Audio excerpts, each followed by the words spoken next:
네,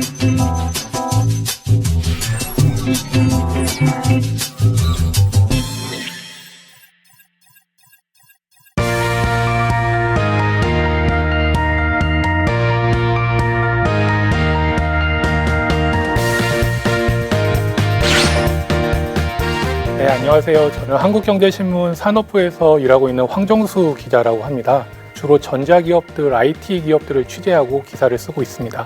안녕하세요. 저는 한동대학교 정두희 교수입니다. 현재 임팩티브 AI라고 하는 인공지능 회사를 함께 운영하고 있습니다.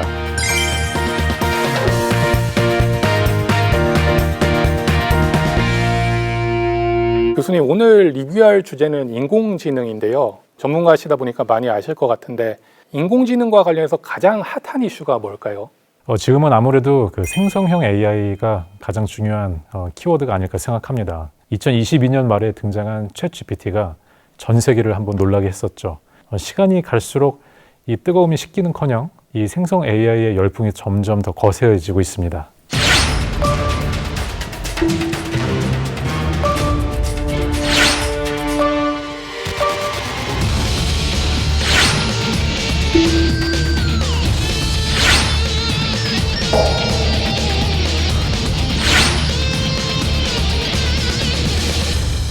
교수님, 왜 사람들이 이렇게 생성형 AI에 열광하는 수준까지 이렇게 올라가게 된 걸까요?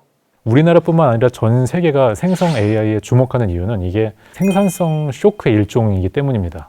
원래 생산은 사람만이 할 수 있는 걸로 생각을 했었거든요. 근데 이 프로그램이 말도 안 되는 방식으로, 그것도 꽤 쓸만한 수준으로 인간의 일이었던 생산을 해내고 있는 것입니다.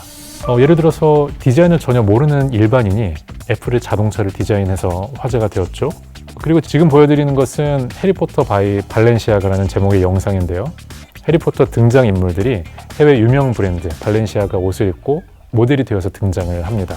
이 영상은 발렌시아가에서 제작한 광고 영상이 아니라 데몬 플라잉 팍스라고 하는 일반 유튜버가 4가지의 생성 AI 기술을 사용해서 만들었습니다. 이 영상을 제작하는 데 걸리는 순수 제작 시간은 한 10분밖에 걸리지 않았습니다. 오픈 AI의 달리나 아니면 미드저니 이런 이미지 생성 툴이 이미지 하나 만드는 데 걸리는 시간이 19초밖에 안 걸리거든요. 일단 물리적 작업 속도가 굉장히 빠르고 그 작업의 퀄리티가 꽤 괜찮다 보니까 이게 생산성 혁명으로 이어지고 있습니다. 교수님, 그런데 이런 생성형 AI가 실제 업무라든지 아니면 산업에 적용되면 진짜 엄청나게 큰 영향력을 끼칠 것 같은데 어떻게 보십니까?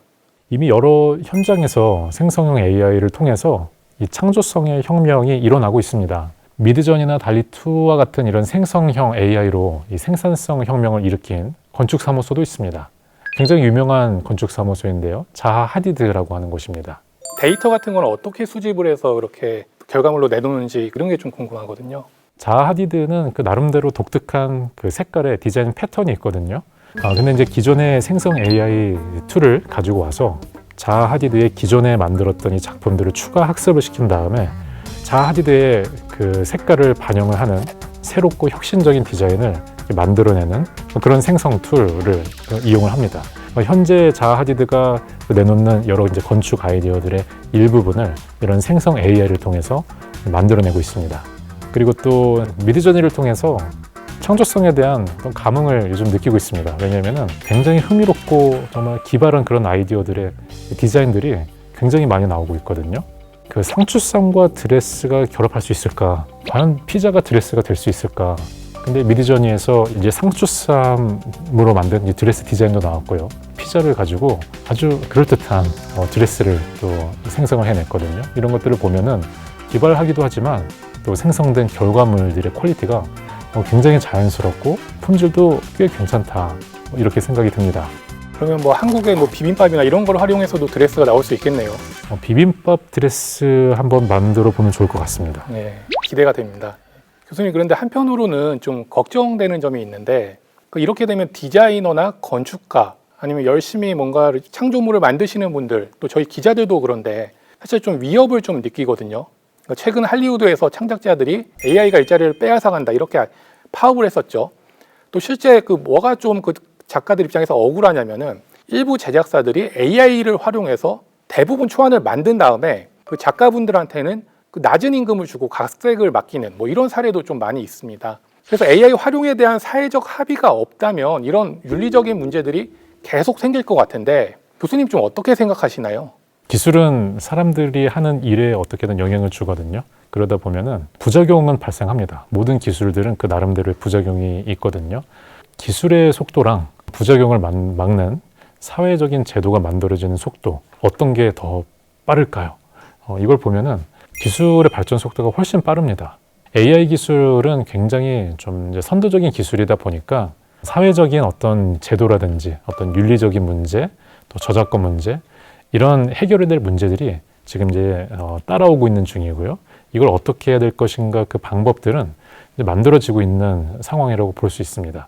얼마나 좀 빠르고 적절한 그런 대안을 만들어낼 것인가, 이게 우리 모두의 숙제라고 볼 수 있겠습니다. 요즘에 좀 이슈가 많이 되는 게 이제 생성형 AI가 만들어내는 그 허위 이미지하고 가짜 뉴스 문제입니다. 최근 한 사진이 SNS를 통해서 빠르게 퍼지면서 그 많은 사람을 혼란에 빠뜨렸는데 한번 해당 사진 보시겠어요? 옆에 흰색 건물이 그 펜타곤, 미국 국방부죠. 그 국방부 건물 안에서 그 검은 연기가 치솟는 모습입니다. 이게 사실 2023년 5월 22일 이 사진이 SNS를 통해 전 세계로 퍼지면서 정말 큰일이 났었거든요. 그러니까 생성형 AI가 만들어낸 가짜 이미지입니다. 이 사진이 쭉 퍼지자마자 미국의 대표 주가 지수인 S&P 500 지수가 한때 0.3%나 하락하는 등 증시는 출렁였고요. 물론 이게 증시가 이제 해당 이미지가 조작됐다는 사실이 알려진 직후에 곧바로 회복되긴 했습니다. 하지만 그 실제 경제나 사회적 혼란을 불러왔다는 점에서 정말 심각한 사안이다, 이런 평가가 나오고 있고요. 이번 사태는 AI발 가짜 이미지가 사회 경제 분야에 부정적인 영향을 준 첫 사례로 이렇게 꼽히고 있습니다. 교수님께서 보실 때 어떤 점에 좀 주목을 해야 되고 우리는 어떤 거를 좀 많이 이렇게 유념해서 이렇게 살펴봐야 할까요? 생성형 AI는 우리에게 이제 엄청난 생산성 그리고 창조성 혁명을 가져다 주지만 동시에 안전과 신뢰에 관한 여러 문제점들도 나타나고 있습니다. 실제로 미국 스탠퍼드 대학교에서 인간중심 인공지능 연구소에서 매년 발간하는 AI 인덱스 2023을 보면은 AI로 인한 사고와 이 논란의 수는 2010년보다 2021년에 26배 더 증가한 것으로 나타나고 있습니다. 최근에 생성형 AI와 관련된 제품과 서비스가 연달아서 출시되고 있는데요. 앞으로 이 생성형 AI를 잘 활용하고 또 발전시키려면 부작용은 규제하고 또 산업은 육성하는 이 두 가지 과제를 동시에 풀어야 하는데 우리는 어떻게 대응을 하고 있나요? 예, 또 우리나라도 나름대로도 ICT 강국이지 않습니까? 그래서 상당히 오래 전부터 사실 관심을 갖고 AI 산업에 대해서 좀 육성책이라든지 이런 게 좀 많이 나왔습니다. 정부도 특히 좀 요즘에 적극적으로 움직이고 있는데요. 그 지난 9월에 디지털 공동번영 사회의 가치와 원칙에 관한 헌장, 요즘에 그러니까 디지털 권리장전이라고 부르는데요. 이것을 발표를 했습니다. 디지털 권리장전에서는 디지털 혁신을 지속적으로 추구하면서도 그 성과를 모두가 함께 향유하는 디지털 공동번영 사회를 모범적인 미래상으로 제시하면서 새로운 디지털 질서, 법 제도 등 규범의 정립을 위한 기본 원칙과 국가, 기업, 개인 등 주체별 권리와 책무를 담고 있습니다.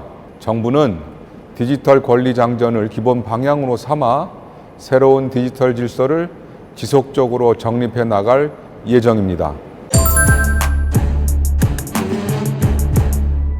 사전 고지 의무, 사업자의 책무 등 적절한 수준의 규제가 반영된 인공지능법 제정을 지원하고 법 제정 전에 분야별로 특화된 AI 개발 가이드라인과 AI 신뢰성 검인증 체계를 마련해서 민간 자율적 시행을 지원해 나가겠습니다. 한미, 한일 ICT 정책 포럼과 같은 국가 간 협의체와 IPEF, OECD 등 국제기구를 통해 AI 신뢰성 확보 논의를 추진하고 국제 공조도 강화해 나갈 것입니다.